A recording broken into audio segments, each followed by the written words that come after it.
বন্ধুরা, তোমরা কেমন আছো? আশা করি ভালোই আছো। আমিও কিন্তু ভালো আছি। ভালো না থাকলে হয় বলো? শ্রাবণ মাসের শেষ সোমবার আজকে, সেটা তো করতে হবে। তোমরা কি করছো জানিও আমাকে, কে কী করছো।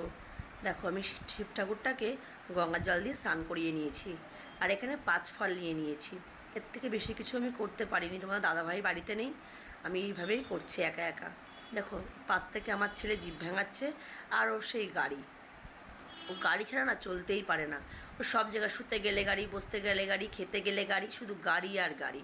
দেখো, আমার ফলগুলো কাটা হয়ে গেছে। আমি দেখো সব বাটা সাজিয়ে ফেলছি এক এক করে। আর কলা না, অনেকে বলে কি বটিতে কাটতে নেই, অন্য কিছু দিয়ে কেটে নিতে হয়। তা আমি না কোনো কোনো সময় হচ্ছে বটিতে কাটি না, আবার কোনো কোনো সময় বটিতে না কেটে ফেলি।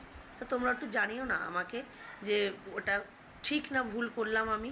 আমার তো মনে হয় আমি ভুলই করছি, কিন্তু তবুও একটু তোমরা জানিও না আমাকে। দেখো, আমার সব ফল কিন্তু কাটা প্রায় হয়ে গেল। এখন শুধু একটুখানি আপেলটা আর আমটা কাটলেই কিন্তু আমার হয়ে যাবে।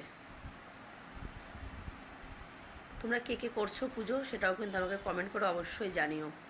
দেখো, আমি হাতে কিন্তু সবুজ চুড়ি পরেছি, আবার সবুজ নাইটিও পরে নিয়েছি। কিন্তু ভালো লাগছে ব্যাপারটা পরে, কিন্তু কোনোবারই পরি না, এবারই প্রথমবার কিন্তু আমি পরলাম। এটাই কোনোদিনই আমি পরিনি। দেখো, আমার কিন্তু ফল কাটা হয়ে গেছে। আমি শিব ঠাকুরটাকে এবার ঘি আর মধু দিয়ে না স্নান করিয়ে নেবো। দেখো, আমার ঘি মাখানো হয়ে গেছে ঠাকুরকে, এবার আমি ঘি মাখাচ্ছি। ঘিটাও আমার মাখানো প্রায় হয়ে গেছে, এবার আমি গঙ্গা জল দিয়ে ঠাকুরকে স্নান করিয়ে নেবো।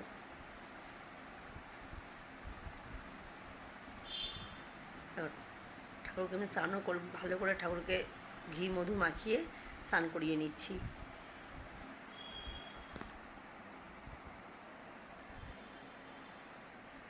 স্নান করানো কিন্তু আমার হয়েও গেছে। এবার আমি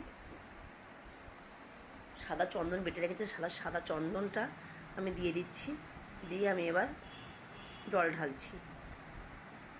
এখানে কিন্তু আমি বলছিলাম ওং নমঃ শিবায়, ওং নমঃ শিবায়, ওং নমঃ শিবায়, এরকম করে কিছু বলছিলাম।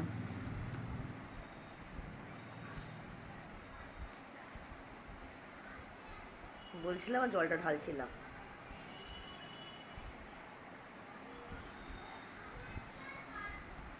দেখো, জল কিন্তু আমার ঢালা হয়ে গেল।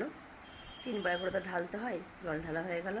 এবার আমি বেলপাতার উপরে চন্দন মাখিয়ে শিবের মাথায় দিচ্ছি, আর বলছি, ঠাকুর, আমার ছেলেটাকে শান্ত করো, আমার মেয়েটাকে শান্ত করো, আর আমার বরটাকে ভালো রাখো। দেখো, আকন্দর মালাও দিয়ে দিয়েছি। আর বলে না, শিবরাতে জল ঢাললে যে কোনো একটা ফল দিতে হয়, তা আমি সেখানে কলা নিয়েছি। আর শিব ঠাকুর যেহেতু আকন্দ, সাদা ফুল বা নীলকণ্ঠ ভালোবাসে, তার জন্য না আমি এই সাদা টগরগুলো কিন্তু আমার গাছের। সাদা টগর দিয়ে, আকন্দ দিয়ে আর নীলকণ্ঠ দিয়ে ঠাকুরটা সাজিয়ে নিয়েছি। দেখো তো ঠাকুরটা কেমন সাজালাম। ঠাকুর সাজানো হয়ে গেছে, বাটাও দিয়ে দিয়েছি। এবার দেখো, পুজো কিন্তু আমার দেয়া হয়ে গেছে। যদি এটা ভালো লেগে থাকে ভিডিওটা লাইক কমেন্ট শেয়ার করে দেবে।